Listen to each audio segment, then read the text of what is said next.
नमस्कार मंडळींनो, आज आहे रविवार म्हटलं का प्रत्येकाच्या घरी काही ना काही स्पेशल चालतं. जसं आमच्या घरी तसंच आहे.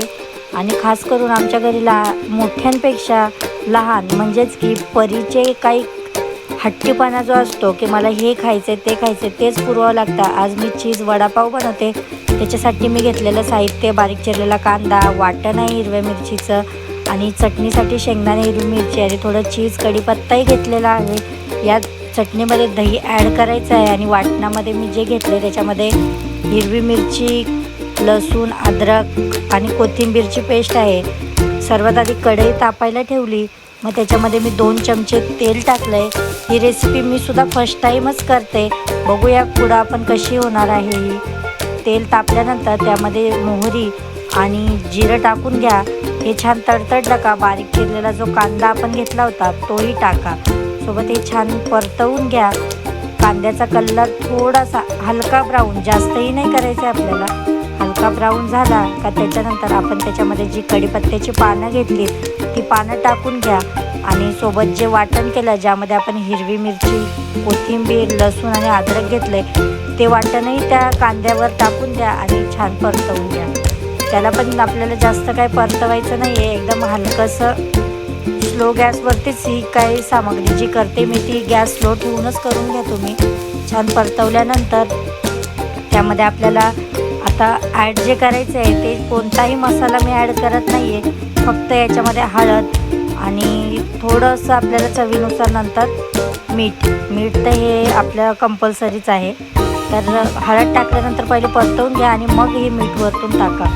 त्याच्यानंतर सर्व परतवून एकदा मीठ घ्या आणि उकडलेला बटाटा जो आहे तो आपण छान असा मॅश करून घेऊ शकता. मी इथे सकाळी उकडले होते, गार असल्यामुळे हातानेच टाकते. तसं गरम जर असतील तर चांगलं मॅश करून घ्या. आणि मग परत हे सर्व आपण जे मसाले वगैरे वाटण टाकलेलं आहे आणि हे बटाटा उकडलेला जो टाकला आहे तो सर्व एक जीव होईपर्यंत छान असं परतवून घ्या. सर्वीकडे मीठ, हळद वगैरे छान असं लागेल असं.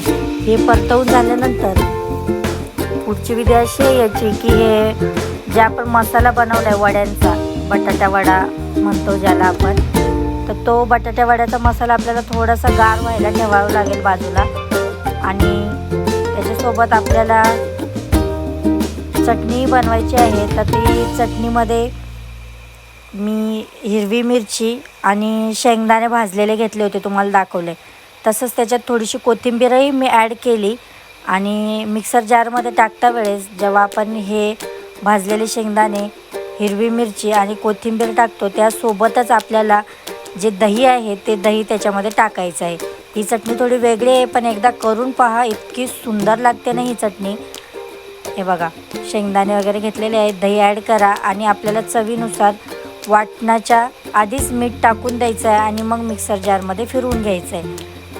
ही झाली चटणीची रेसिपी. आता आपल्याला वड्यांचं पीठ बनवायचं आहे. तर त्यासाठी नॉर्मल आपलं बेसन पीठच आपण घेतो, हे सर्वांनाच माहिती आहे. त्याच्यात थोडंसं फक्त चवीसाठी ओवा आणि थोडं चवीपुरतं मीठ टाकून घ्या. आणि हे बॅटर जास्त पातळही आपल्याला करायचं नाही, नॉर्मल घट्टसर, जास्तही घट्ट नाही, वड्याला मग कवर खूप जाड येतो.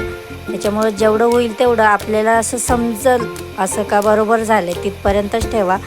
आणि वडे हे जे करतो आहे आपण त्या वड्यामध्ये एक चीजचं क्यूब्स टाकून द्या आणि वडा गोल तयार करा.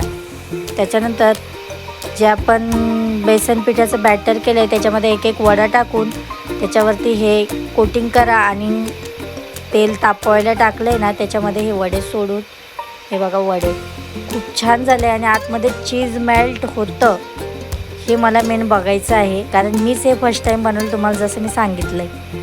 आता पावाला मस्त अशी चटणी वगैरे लावून घेऊन त्यामध्ये खास करून मला त्याच्यातलं चीज बघायची खूप जास्त इच्छा आहे. बघा किती छान ही चटणी बघा. आणि ही कांदा लसूण चटणी मी रेडीमेडच घेतलेली आहे. पावाला छान कट करून घ्या. त्याच्यानंतर ही जी आपण शेंगदाणा आणि दहीची जी चटणी बनवली ती चटणी दोन्ही साईडला पावाच्या लावून थोडासा हा कांदा लसूण मसाला जेवढं तिखट लागतं आपल्याला तेवढंच ॲड करा. आणि मग त्याच्यामध्ये मग आपण हा जो बटाटा वडा छान असा तळून घेतलेला आहे तो ॲड करून घ्या. आणि नंतर त्याच्यामध्ये चीज तुम्ही बघू शकता. खरंच इतकं छान मेल्ट झालेलं आहे ना. इतका चीझी वडापाव हा खायला खूप सुंदर. पोरांनी तर इतक्या मजेने खाल्ला, त्यांना तर मनापासून आवडला आणि ते खात होते. मला तर इतकी घाई होऊन गेली का मी कधी टेस्ट करेल. मी पण फायनली खायला बसली. खरंच खूप टेस्टी झाला होता. तुम्ही रेसिपी ट्राय करा, लाईक करा, कमेंट करा आणि चॅनलला सबस्क्राईब करायला अजिबात विसरू नका. नेक्स्ट व्हिडिओ कोणत्या टॉपिकवर आवडेल नक्कीच कमेंटमध्ये सांगा. चला तर मग फ्रेंड, बाय. भेटूया लवकरच अजून एक नवीन झकास अशी आणि युनिक अशी मस्त रेसिपी घेऊन.